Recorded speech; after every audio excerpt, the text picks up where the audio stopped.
practices. It was a whole lot more than just about having China represented at an international conference. It was a whole lot more than, let's say, getting into Cold War competition. The Bandung Conference was the beginning of economic diplomacy.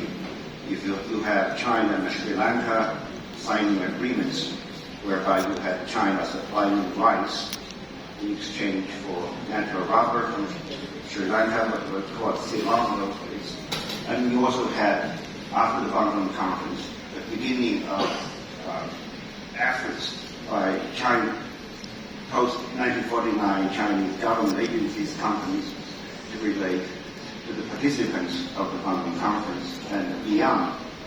That's a lot of times those exhibits, because they do not really involve high-level leaders, escape attention, but looking back from history, this is one of the narrow difference to begin to, let's say, build the bridge, to construct the bridge of context. Now, second aspect of Chinese, what we do domestically, I would like to call your attention to, is from the 50s, 60s, 70s,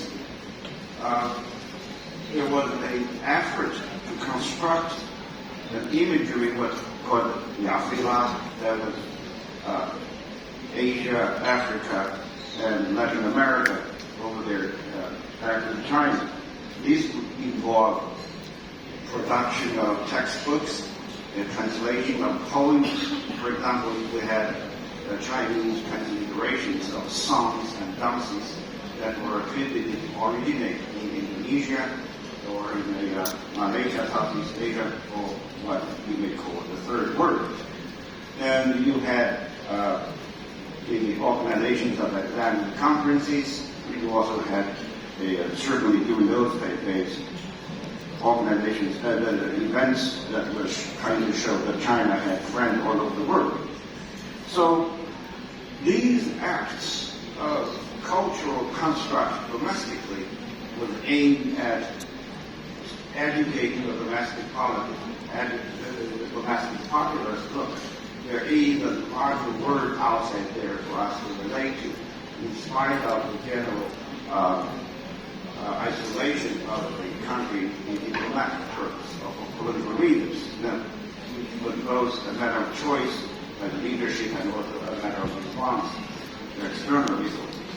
So, that, in other words, in China, when we organize diplomatic activities, or when we project on the rest of the world, you have also, like in many other countries, a justification to the domestic audience. What is it in that for us? How and why should we be reacting to that? Now, the third point, if I had a point to contribute to such discussions, is that,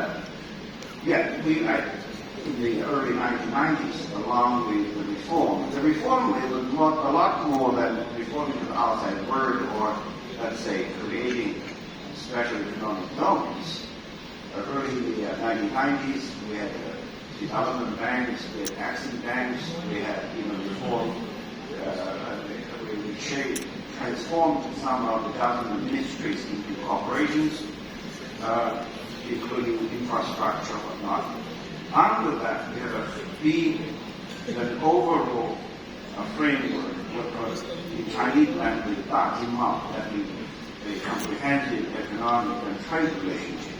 So what this does is this project is to actually emulate what China had experienced as an aid recipient and turn around to redesign Chinese foreign aid to Asia and Africa.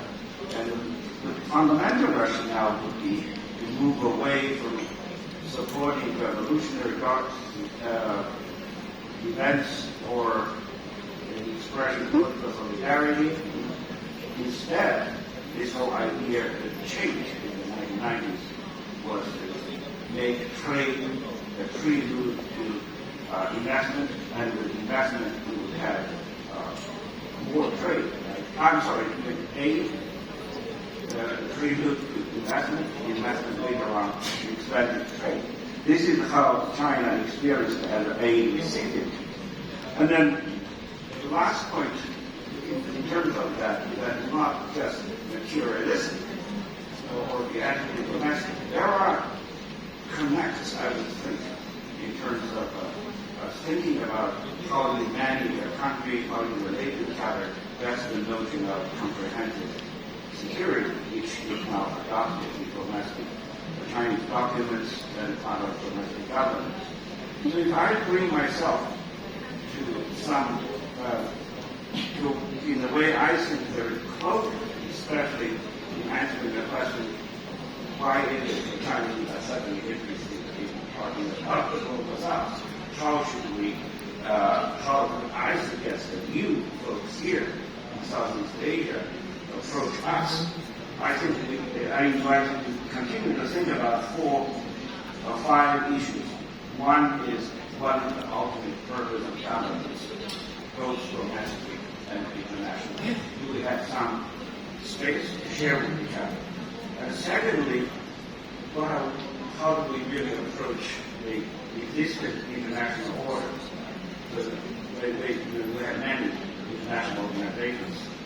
Have they served their purpose? And one of the reasons, actually, for the notion of global south to research in English is to say, well, wait a minute, these international organizations have failed the purpose of the West.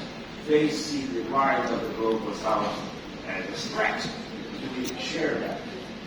The third question is, what is the institutional home of global south? Is it BRICS Plus, G77, or something else? The fourth question is, yes, we do want to have international organizations to be more deliverable and to serve the interests of many, not just some. But how do we approach that? How do we make it evolutionary, or do we revolutionize the reform of international organizations? Last but not least, I would think if the whole agenda of Global South research could proceed, we need to answer large questions that is interdependence, a value to preserve or even cherish against the trend of what we sometimes call deglobalization. Thank you very much for the invitation to the audience.